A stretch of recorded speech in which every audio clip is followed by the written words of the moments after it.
Welcome to Roughing It with Ruth, the channel where everything is a bit rough around the edges. I actually have a theory that all hiking YouTube channels have some sort of collective consciousness, because two channels have actually recently made a video about the exact topic that I was wanting to make a video about. The one is Backcountry Exposure and the other one is Becker, and I'll put links to their videos in the video description. And the topic that I want to talk about is the things that make hiking not fun at all, and would probably make most people not want to hike and backpack. I think that the best way to stick with hiking or backpacking is to be fully prepared for what you're getting yourself into. It's very easy to go on Instagram or YouTube for that matter and see these amazing sunsets and beautiful views and people looking like complete badasses climbing up mountains. But that really is not the full story of what you're going to experience with hiking and backpacking. Right, so the worst thing about hiking is getting lost. This has happened to me multiple times, and I think if you hike or backpack for long enough, there is a chance that you will get lost. Again, preparation is the key here. You need to plan your route, you need to have a map with you, and the other thing that's really important is to admit when you are lost. So if you think that you're a little bit off track, stop moving and take out all of your navigation equipment and figure out where you are. And if you can't figure out where you are, then backtrack to the point where you do know where you are. Then another really common thing that people are worried about with hiking and backpacking is injury. And this can be from really small things like blisters on your feet or chafing from your backpack to really serious things like falling down and getting seriously injured. For dealing with the more minor injuries, preparation is definitely the key. So if you don't want to get blisters, make sure that you have shoes that are really comfortable and that fit you well and that you have tried out before you go on your hike. For more serious injuries, that is something that you can't always prevent from happening.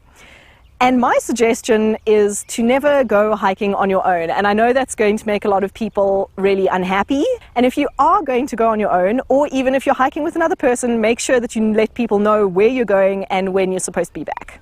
Then another thing that people seem to be pretty scared of when they're going hiking or backpacking is the dirt in general.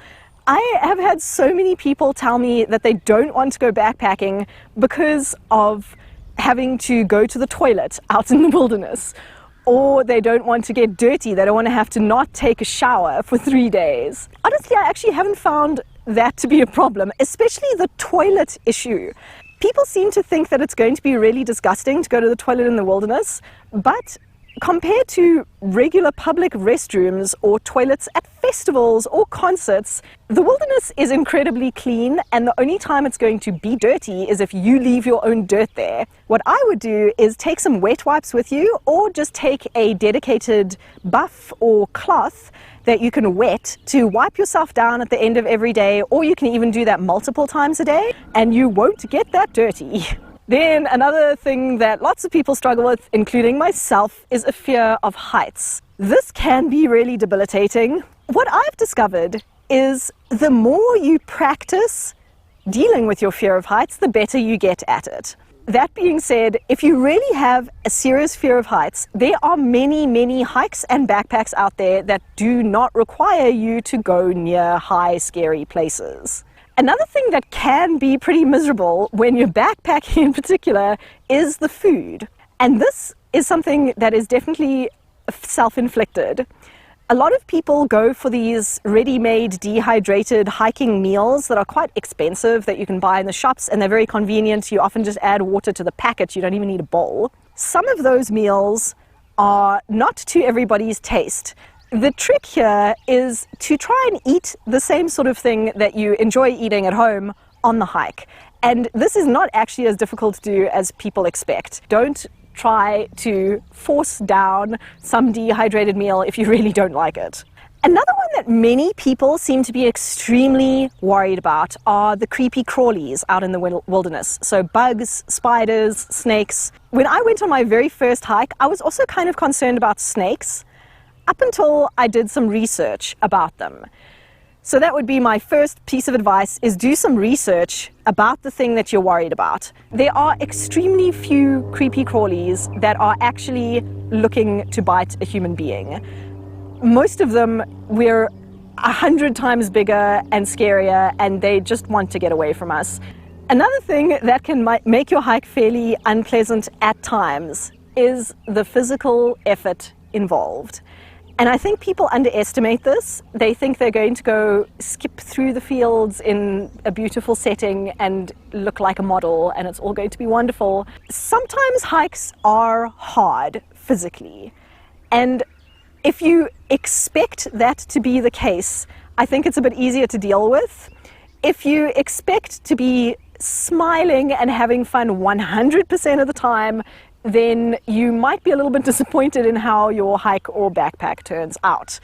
Another thing that can really be very unpleasant when you're out in the wilderness on your own, far from help, is extreme weather. My advice is, again, try to prepare beforehand. So look at some weather apps for the area that you're going to, and if there's rain expected, make sure that you have adequate wet weather gear.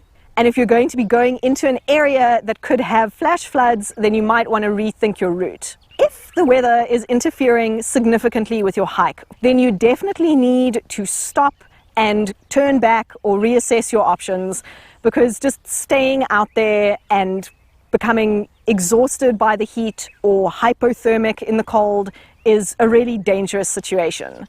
And the sun has just come out, which is great. Yay! Extreme heat.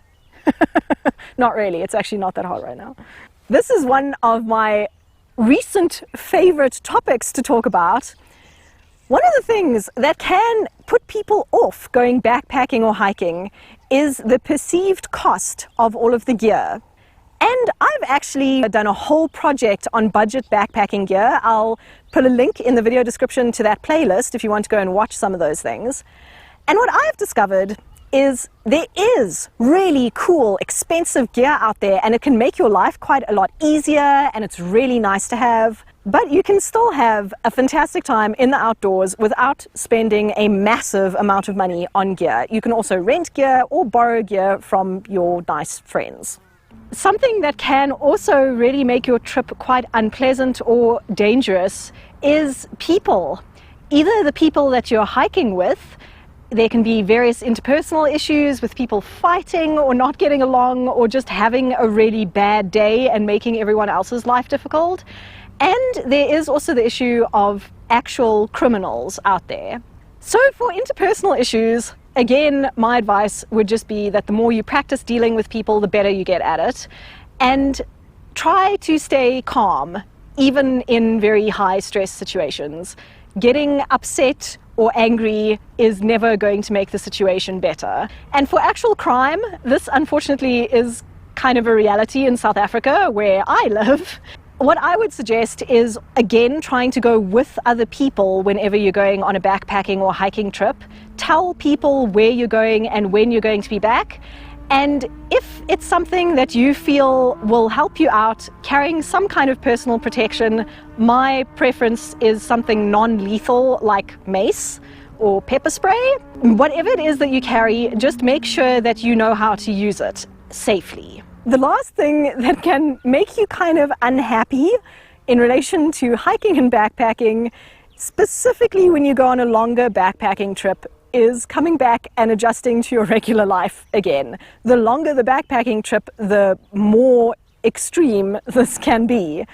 I think the important thing to remember is that regular life has a lot of very interesting things in it as well. All the lovely amenities of regular life, like flush toilets and hot showers, and all the amazing views and physical exertion of backpacking, kind of balance each other out, I think, in my opinion. If you have your own opinion about something that makes you not really want to go hiking, then please leave it in the comments below.